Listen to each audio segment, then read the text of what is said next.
Welcome to another Let's Play, ladies and gentlemen, and I'm going to be tackling a very hard game in my opinion. It is called...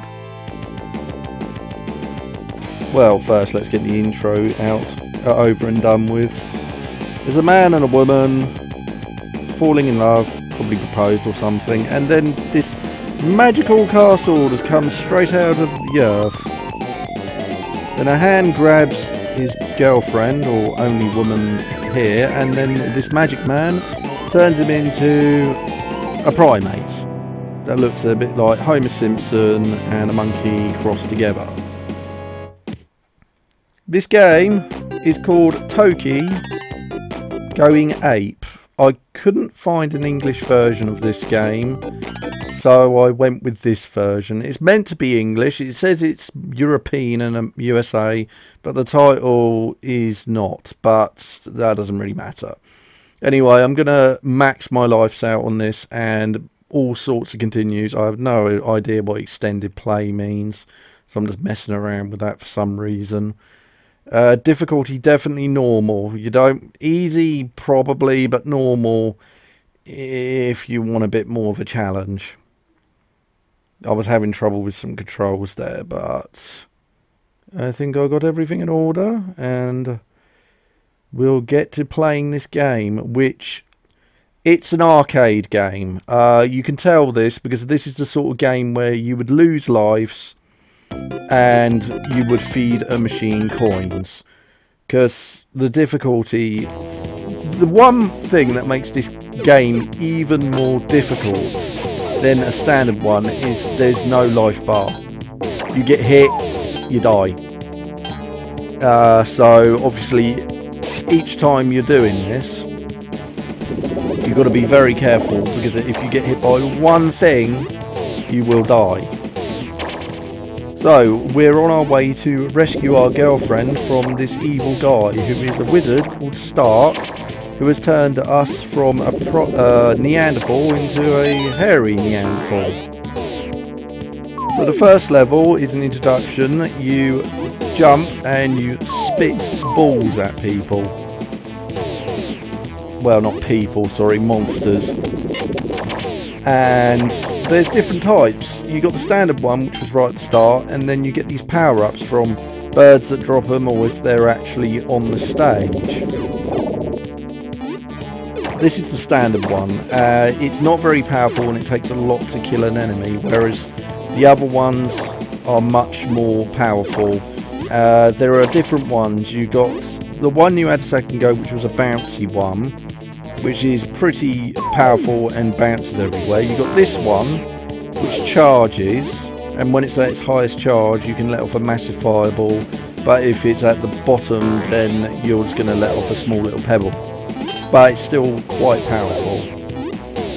You got a three-way one as well, but the thing which makes this game incredibly hard is there are enemies everywhere. Anything and everything can kill you. And for a first level, right, this is the first level, right, you can easily die. This power-up will give you 3 spitballs, and in my opinion this is the best one, because this means you can hit enemies no matter where, and the other good thing is you can actually off-screen enemies. Be careful here, there are spikes, so you need to time a jump, which is another problem with this game. The jump is not always effective, and the enemies in this game are something else.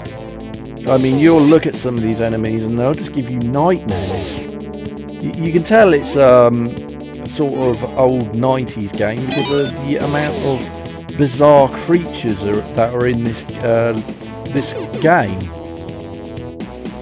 You got a cute little rhino armadillo thing down there, which is not really much of a problem. One of the standard enemies. You got the flying Venus flytrap things, I guess. They just let off fruit and stuff like that. These, you have to hit them a certain amount of times and they let off fireballs. Now, they're fine as long as you've got a ducking ridge. But if you ain't got the ducking ridge, then you're going to get hit by the fire if you are not quick enough. Oh, my favourite creature in the world, spiders. Oh, I can't get on with spiders. I know there are spider lovers out there, but as many of my friends will know, I hate spiders. There was a giant one in my room not long ago. I screamed. I tried to attack it with a broom. I need to get a spider catcher out of my next wages. It's advertised every time. I mean, it's fascinating that I actually go on YouTube and look at tarantulas. I'm petrified of them, but I'm fascinated at the same time. I'm a very strange person.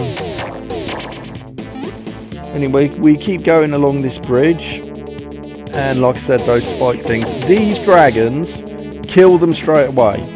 Because, as I will demonstrate by complete accident, if you let them out and they get too close to you, they will fire something at you, and then you will die. Just showing you how easy it is to die in this game. Lives in here are Juju. Or Yu. I don't know how to pronounce that. Like I said, it's not in English. I'm going to guess it's Life or Toki, because that's the name of this guy. Anyway, this power up here is similar to the one we got at the moment. Makes a weird noise when you fire. And it shoots out two powerful balls. And it can just obliterate enemies, so that's quite good. Like I said, the enemies in this game are so weird. Like, that thing there was like a jellyfish with massive teeth. It has eyes too, but, you know, the first thing you're going to look at is the teeth. And the fact it's lunging at you. They're breakable platforms, but they're not really much of a problem. Lives in this game are imperative. Get as many as you can see. A life is a monkey face, which you'll see in a minute. Another reason this game is so tough is, you see that timer is counting down. Some levels actually can take a long time. In fact, one later down the road, oh, I completely missed that, so now I've got to trape all the way back. And that's another thing. Look at how slow he is. I mean, God, I've never known a monkey. A monkey's meant to be swinging on trees. It's very active. I mean, I guess he hasn't had his bananas or something, because seriously, the speed of this guy is ridiculous. There was meant to be a remake of this game, well, a fan remake, which looked really good, but it never saw light of day, which was pretty bad, because when I had this game, I'm not going to lie, it took me forever to complete. It is one of those games that you are probably going to throw your controller, but it will interest you, because the creatures in it and the music is quite good. Will keep you going, but I would advise always an emulated version of this game, though I'm going to try not save states at all in this playthrough, except when I'm saving to make another part, which is usually the end of each level. I'll try and make it about 15 minutes each one or less, as YouTube has already told me that it wants me to do 15-minute parts. I don't know if I can go over that or not, but if you go down here you can get those shoes, but it's really not worth it. Now, the first boss of this game. Oh yes, the bosses in this game are ludicrously hard and weird.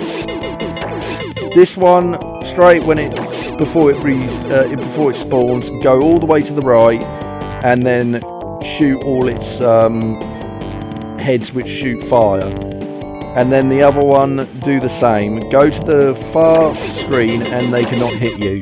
So it's a fairly easy boss. It's a machine that's powered by monkeys, as you saw, which just fell down there. And there you go, that's the first boss, and I'm telling you, that is the easiest boss you are going to come across in this game. Bosses are a pain. Anyway, I'll see you in part 2, guys. Bye!